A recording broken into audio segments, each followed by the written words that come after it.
Ciao a tutti, in questa lezione vi insegnerò come fare la focaccia ligure. Partiremo dalla biga, che è una preparazione tipica della panificazione italiana, fino a realizzare questa focaccia con un metodo molto diretto, quindi lievitazione breve e massima morbidezza in teglia.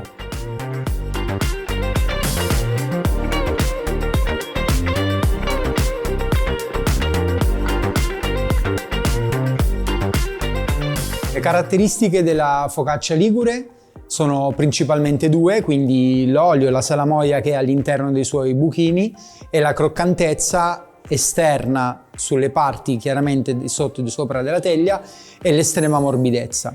Per ottenere questo effetto noi utilizzeremo la biga. La biga è una preparazione tipica italiana, vengono mescolati acqua, farina e lievito di birra, si lasciano maturare per circa 18 ore a una temperatura di 16-18 gradi. Aiuta tanto nella prima parte dell'impasto e conferisce una particolare morbidezza alla nostra focaccia. Per realizzare la biga andiamo ad inserire il lievito di birra nell'acqua.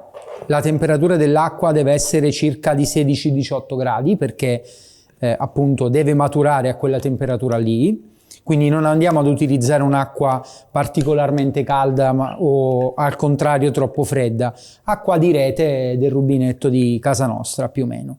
A un certo punto noi dobbiamo mettere il lievito di birra e l'acqua all'interno della farina, non dobbiamo impastare in maniera definitiva la nostra miscela, ma semplicemente andiamo a creare un impasto molto grezzo che durante la maturazione notturna, durante queste nostre 16-18 ore, acquisterà un maggiore contenuto di cellule di lievito, ma non sviluppando il glutine sarà più o meno, cioè diciamo avrà un glutine più sano quando noi andremo a inserirla nel nostro impasto. Quindi a questo punto, come potete vedere, la biga è pronta, semplicemente. La inseriamo in un contenitore possibilmente stretto e alto, come in questo caso.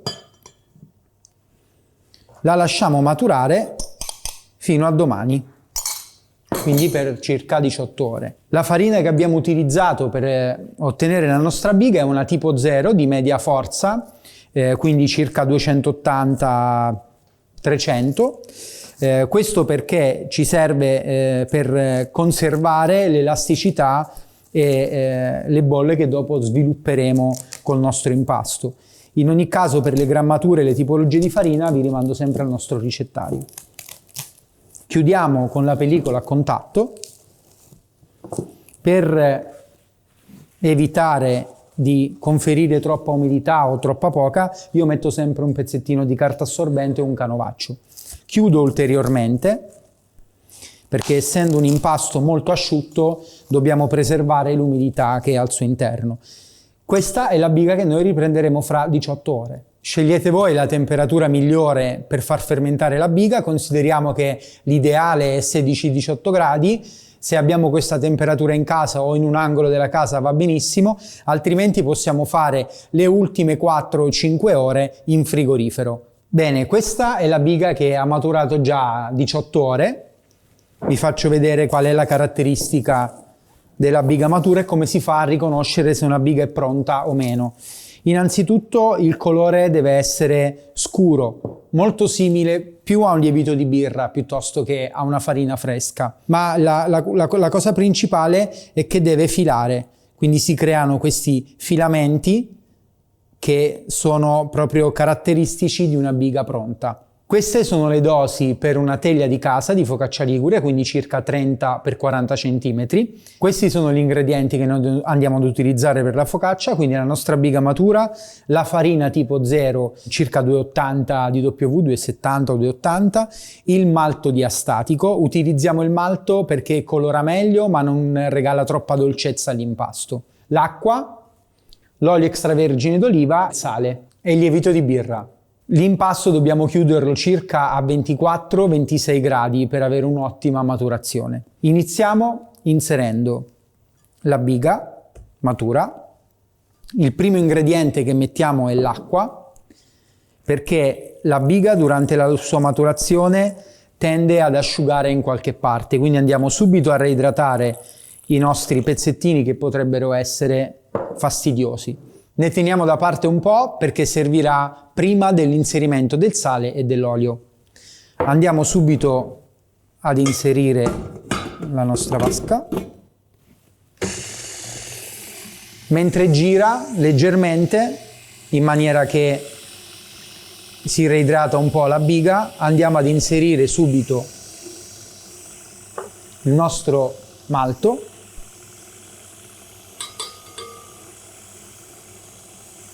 Fermiamo la macchina. A questo punto inseriamo la farina, il nostro lievito di birra e iniziamo ad impastare a una velocità minima per favorire l'assorbimento dell'acqua e non andare fuori con gli ingredienti dalla ciotola. Impastiamo per circa 4-5 minuti, ma comunque fino ad ottenere una pasta liscia ed omogenea. Come facciamo a capire a quanti gradi dobbiamo utilizzare la nostra acqua per l'impasto? Abbiamo detto che noi dobbiamo uscire ad una temperatura di circa 24-26 gradi, quindi moltiplichiamo per 3 la temperatura finale dell'impasto. A questo numero andiamo a sottrarre la temperatura della farina, la temperatura dell'ambiente e la temperatura di riscaldamento della macchina. Per le macchine da casa io considero sempre un 9-10 gradi. Una volta che abbiamo formato il nostro impasto, che si è formato bene, andiamo a fermare la macchina, portiamo giù di nuovo tutta la nostra massa. Vedete che è comunque omogenea, ma non è ancora completamente liscia. In questo momento noi aggiungiamo il sale e l'ultimo goccio d'acqua. L'ho tenuto indietro perché serve per sciogliere meglio il sale all'interno dell'impasto.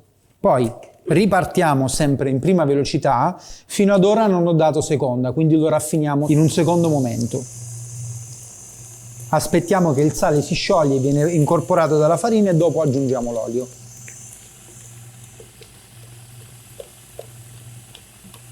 Visto che abbiamo utilizzato la biga, i tempi di impasto si riducono, o meglio si ottimizzano, perché è una parte della farina che è stata già maturata e quindi è come se avesse subito un'autolisi un po' più forzata. Ci aiuterà parecchio nell'allisciare subito il nostro impasto in macchina, quindi tendenzialmente durerà un po' meno. Quando la velocità è in prima, quindi prima che si forma la palla, ci vogliono circa 5-6 minuti. Dopodiché, una volta inseriti tutti gli ingredienti, dobbiamo far passare almeno 4-5 minuti, ma comunque fino a quando il nostro impasto risulta liscio ed omogeneo, quindi il glutine deve essere ben formato. Chiaramente alla fine dell'impasto vedremo il risultato che noi dobbiamo ottenere.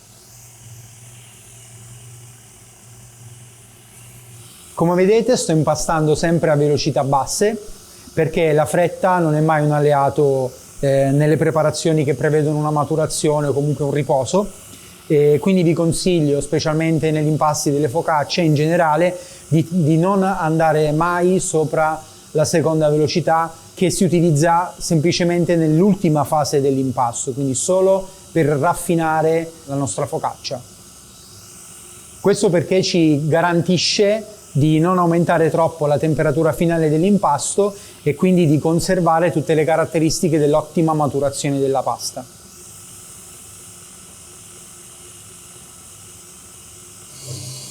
Come vedete l'impasto è cambiato un po', si stacca bene dalla vasca. Noi andiamo in questo momento a stopparlo, non è terminato, manca ancora un pochettino. Inseriamo l'olio, tutto in una volta, e finiamo il nostro impastamento.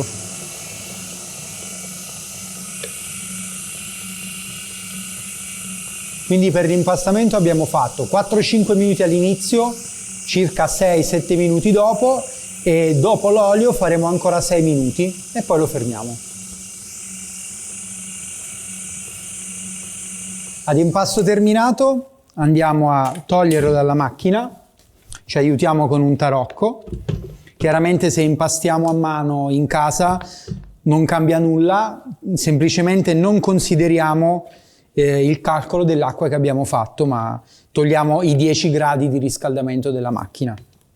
Apriamo la nostra ciotola, rovesciamo un attimino l'impasto sul nostro banco.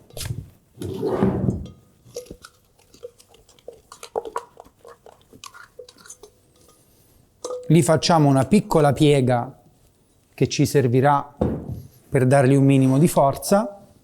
Lo mettiamo in un contenitore con un goccino d'olio. Creiamo la nostra pallina. Puntiamo l'impasto verso di noi e la lasciamo lievitare a temperatura ambiente per un'ora e mezza o comunque fino al suo raddoppio.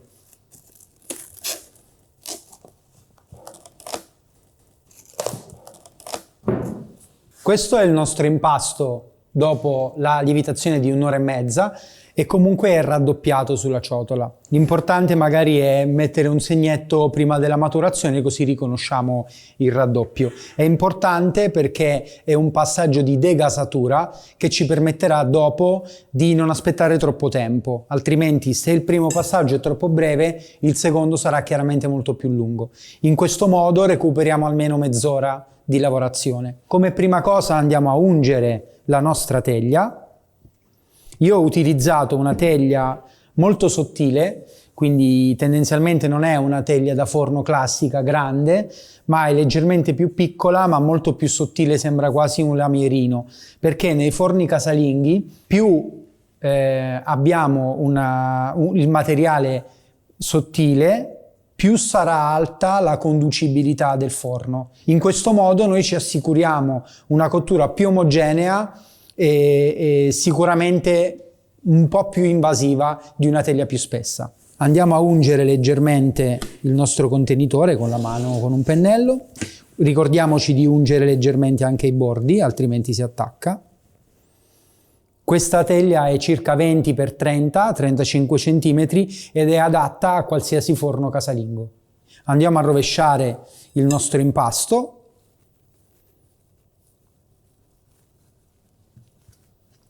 E in questo momento dobbiamo creare tutta la larghezza della teglia. Se vediamo che l'impasto si attacca un po' alle mani, mettiamo un goccetto d'olio. In questo momento non dobbiamo creare buchi, ma dobbiamo dare solo alla nostra focaccia la dimensione della teglia.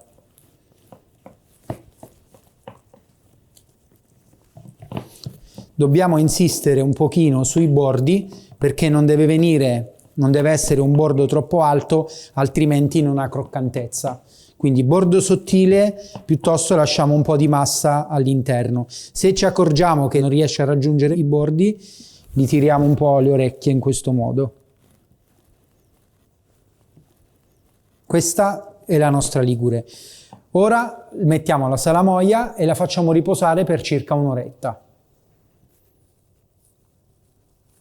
Per preparare la nostra salamoia prendiamo una ciotola grande, ci mettiamo subito il sale, lo sciogliamo nell'acqua. Chiaramente non mettiamo il sale nell'olio perché non riusciamo a scioglierlo. Quindi sale nell'acqua, diamo una girata con la frusta, uniamo l'olio, ci aiutiamo con la frusta perché facciamo un po' più in fretta, riusciamo ad essere più rapidi. La salamoia è una preparazione che si utilizza solo per la focaccia ligure, ha la particolarità di donargli nel buchetto che noi creeremo con le dita una morbidezza molto caratteristica. Quindi andiamo ad inserire la nostra salamoia sulla focaccia in questo modo. Non dobbiamo essere particolarmente precisi, l'importante è che raggiunge tutti i punti della teglia. Non esageriamo, parte della salamoia la lasciamo per quando la focaccia poi uscirà dal forno. E adesso la facciamo lievitare per circa un'ora. La focaccia ligure si mangia tradizionalmente sia bianca che con le cipolle. Io preferisco prefriggerle leggermente, poi le condisco con del rosmarino fresco e un po' di sale. Andiamo ad inserire le nostre cipolle nell'olio caldo, a circa 160-170 gradi.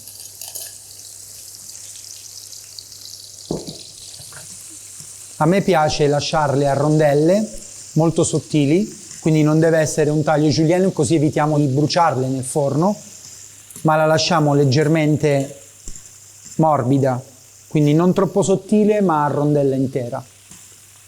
Faccio questo passaggio di frittura perché le ammorbidisce un po' e rimane un po' più dolce e meno invasiva quando si mangia dopo sulla focaccia.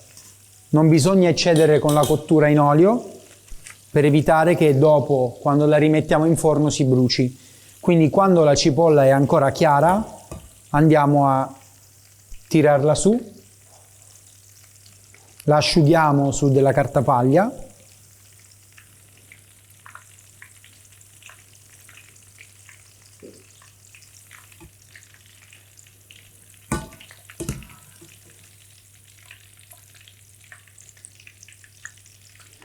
la stendiamo leggermente per farla raffreddare più in fretta e per farla asciugare meglio.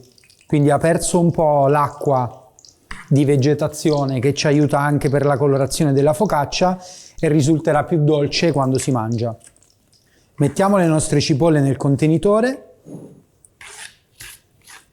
e le condiamo con un po' di rosmarino fresco e del sale. Come vedete la cipolla è ancora molto chiara, è solo una scottata nell'olio caldo. Rosmarino fresco, tritato, sale, non eccessivo perché dopo andiamo ad utilizzare anche poca salamoia in questo caso. Le giriamo un po' e le lasciamo così a prendere un po' di profumi del rosmarino. La stesura della focaccia con le cipolle è chiaramente uguale a quella bianca che abbiamo fatto prima. Vi ricordo che le dosi che abbiamo messo per gli ingredienti sono per una teglia, quindi se volete realizzarle insieme dovete raddoppiare semplicemente le dosi. Come condimento per la focaccia andiamo a sistemare le cipolle in maniera omogenea sulla teglia, senza esagerare, perché altrimenti se mettiamo troppe cipolle dopo rimane troppa umidità e la nostra focaccia non sarà leggermente croccante. Copriamo tutta la teglia. In questo caso non utilizziamo la salamoia, perché chiaramente l'umidità delle cipolle ci permette già di conservare un po' di morbidezza della focaccia. In questo momento dobbiamo semplicemente farla maturare per circa un'oretta ancora prima di cuocerla. La nostra focaccia ligure è pronta, abbiamo sia la versione tradizionale, quindi bianca con la salamoia, sia la versione con le cipolle fritte. Prima di infornarla dobbiamo creare i nostri piccoli canali che serviranno per accogliere la salamoia. Partiamo da quella con le cipolle, facciamo dei piccoli buchetti, senza schiacciare eccessivamente.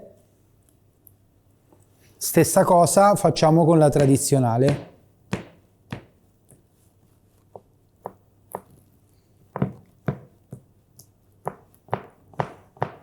Se ci sono delle parti di impasto che sembrano più alte, le aggiustiamo un attimo. Per quanto riguarda il forno, cuociamo a 240 gradi circa 15-20 minuti. L'altezza della teglia deve essere sulla parte bassa del forno, lasciamo circa 4-5 dita dal fondo del forno. Vi consiglio di non cuocere mai due teglie insieme, sfruttare la griglia e scegliere una teglia 2 dita più piccola di tutti i bordi del forno per una cottura ottimale.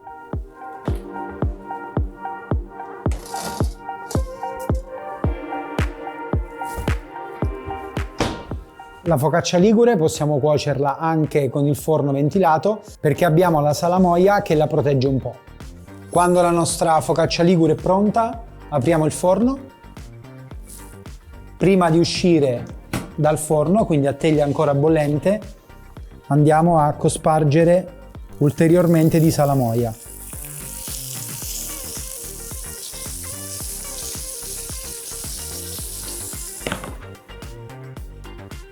La nostra focaccia ligure l'abbiamo sfornata, dobbiamo stare attenti a non far bruciare anche le bollicine più piccole, altrimenti rimangono un po' amare al gusto. Il fatto di aver messo la salamoia all'uscita ci aiuta tanto nella morbidezza, quindi anche tutti quei canali che noi abbiamo creato rimangono più fondenti. La lasciamo intiepidire un attimo e dopo la tagliamo.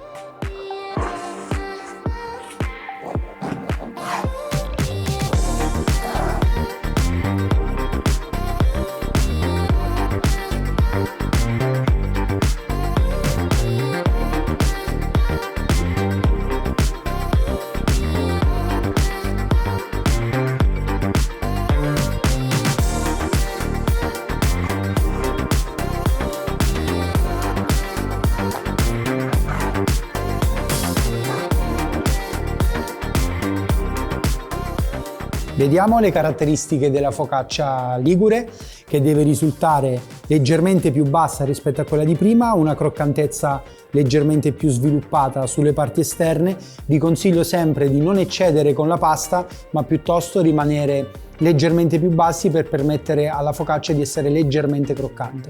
Nella prossima lezione ci spostiamo in Puglia e vedremo la focaccia barese.